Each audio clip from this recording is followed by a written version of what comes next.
Yeah, about 6 or 7 years ago now, Caroline and myself had a joint baptism, and we decided it would be a great opportunity to invite family and friends along to to the event. All our friends were none of our friends were Christian, none of our family were Christians. However, this was a great opportunity, and subsequent to that great day, 2 of our friends have now attended the Christianity Explored course. Of which one of them has become a Christian and has been baptised. And a friend of mine, he lives in Southend now, but still and though he's not a Christian, he's still searching for things, and he still follows the Slade Church, from afar, online, which is just wonderful. It's just absolutely wonderful. Yes, I was able to invite 2 friends to a course run in a local church, and they really felt the whole atmosphere was very relaxed. Everyone was listening to each other, no one was judging them, and they thoroughly enjoyed the course, which lasted, I think, about 10 weeks. For me, the advantages of the course is that the person doesn't feel that they are being looked at as an individual, one-to-one. Some people prefer to be sort of hidden, if you like, in a group of 10 or whatever it happens to be, and they can relax and sure that they've got time for their question to be asked. Sometimes, questions can be hurried by, but I'm being listened to, I'm not being laughed at, I'm not being judged. I can say it and honestly share with other people. Yeah. They do different things. We invited people to the Christmas carol service, and everybody likes that. So they're always, that's quite a good one to come to. They had an art night here. 4 of my friends came, and I can't wait for the next one. We all did a drawing, and it was all explained, and you did bits as you went on. It was really good. And they all loved that. And all our friends came to our baptism. There's different stuff they will come to. Yeah, it's a good question. What kept me going when people were saying no? I think actually the most important thing is knowing just how wonderful it is to know Jesus. I know that's probably a bit of a cliche, but it's a wonderful thing to know him. It's the best thing. And we long for our friends and our family who don't know him, our work colleagues, to come to know him.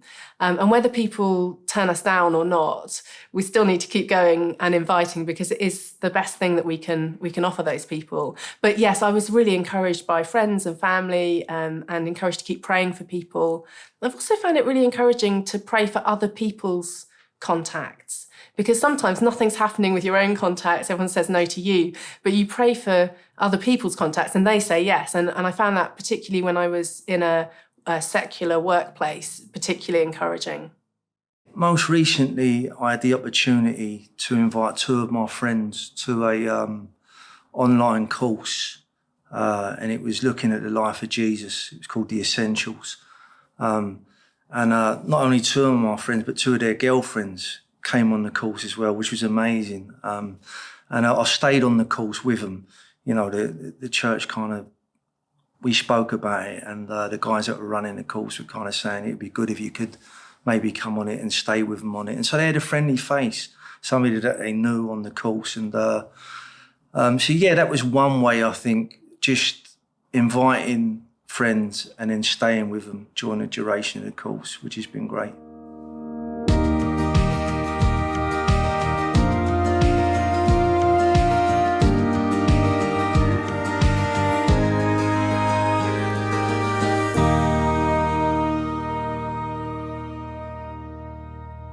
My DIY skills have always been lacking. There have been many blunders along the way, but I think my worst mistake was years ago when I attached the plastic handle of my new drill to the revolving chuck. 3 times I pressed the start button and 3 times my wrist rotated at high speed around the drill. It took me several failed attempts to realize where I had gone wrong.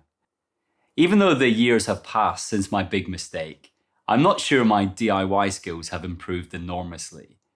However, I now realize that to at least have a chance of success in a home improvement project, you need more than just a hammer. To complete the task, we need a wide array of tools. The same is true when it comes to sharing the good news about Jesus. In order to be as effective as we can, we need to increase the options in our gospel toolkit. The good news is that there are many different ways to share the gospel.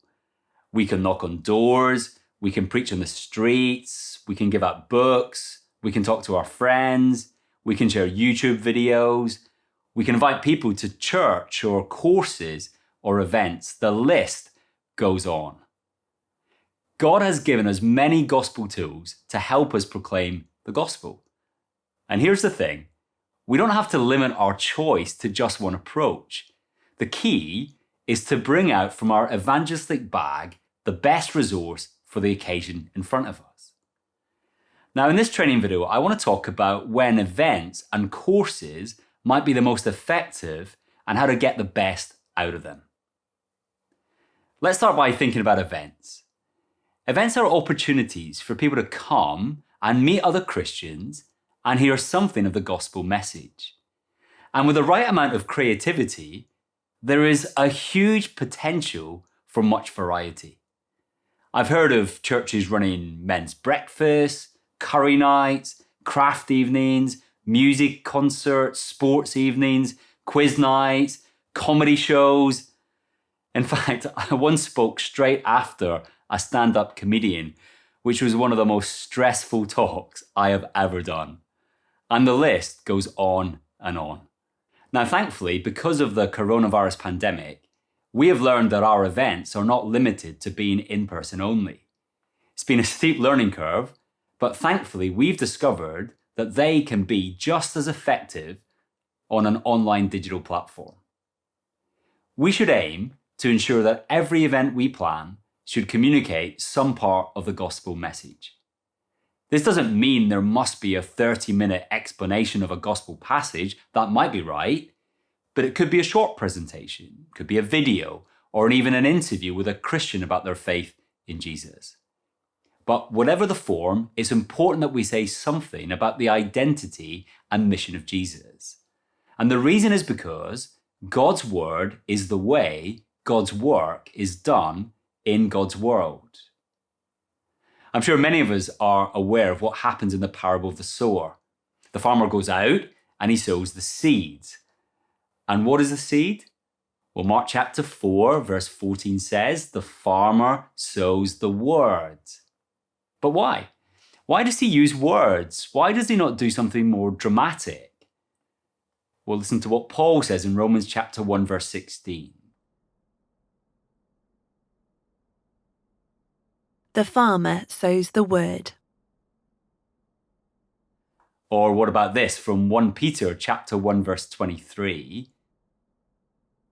I am not ashamed of the gospel, because it is the power of God that brings salvation to everyone who believes. Wow. Do you see? God's word is the way God's work is done in God's world.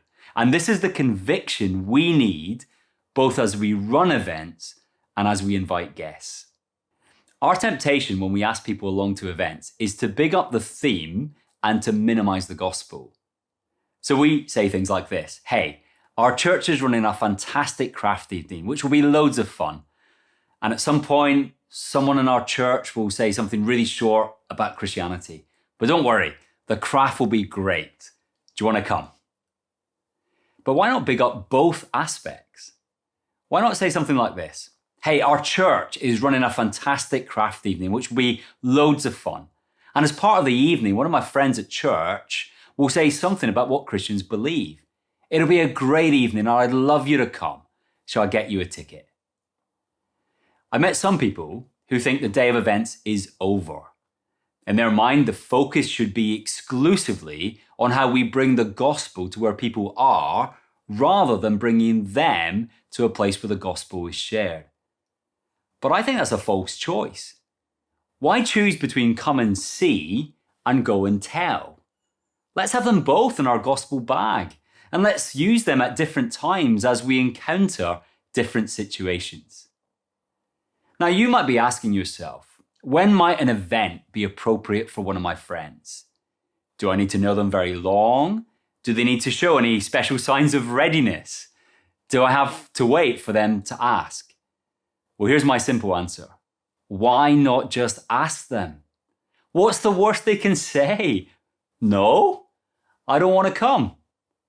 Well, that's okay, isn't it? The world hasn't ended. Jesus is still king. All that's happened is that someone we have asked, and they're usually appreciative of being asked, has said no to us.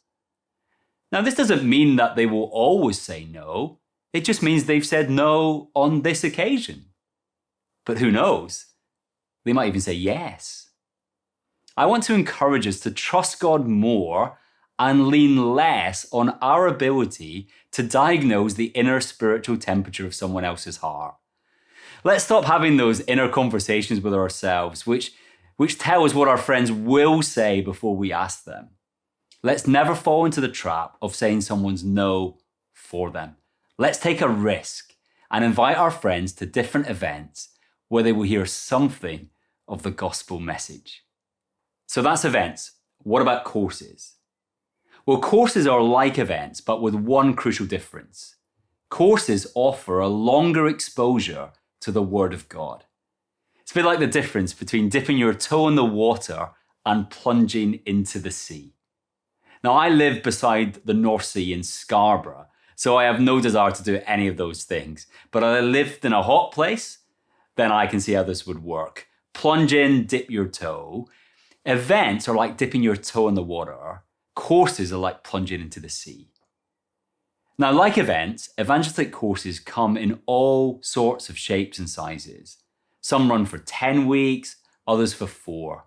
Some run with multiple groups in big spaces. Others are best run in lounges or bars, coffee shops. And more recently, many are now being run online. But here's the key ingredient of every Bible course, regardless of where it is or how long it lasts. It's about a consistent exposure to the Word of God. This is a great thing to do. Listen to what Jesus says in Mark chapter 4, verse 24. For you have been born again, not of perishable seed, but of imperishable, through the living and enduring Word of God.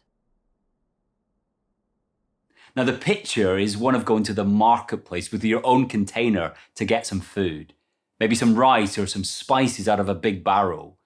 Well, how much do you go home with? Well, it all depends on the size of the container you hand to the trader. If you give him a small box, then you are going home with a small quantity of food, no matter how generous he is. But the bigger the container you bring, the more you get. Jesus says it's the same with listening to the Word of God. The more we listen, the more we discover. And this is incredible. So let's be inviting our friends and family and colleagues to do a course that opens up the Bible. Maybe it's Christianity Explored, or Identity, or Essentials, or Life Explored, or 321, whatever. Find a course that leads people to the feast of God's Word. And if you're running such a course, let's make it a great experience. Work hard on making people feel comfortable. Go the extra mile and aim for excellence in your hospitality and ensure the technical side runs smoothly. Don't be satisfied with being sloppy. Our God is a generous host, so let's follow in his footsteps. And again, when inviting someone to a course, don't have an imaginary conversation instead of a real one. My temptation is to come up with all the reasons why my friends will say no before I've even asked them. But how silly is that?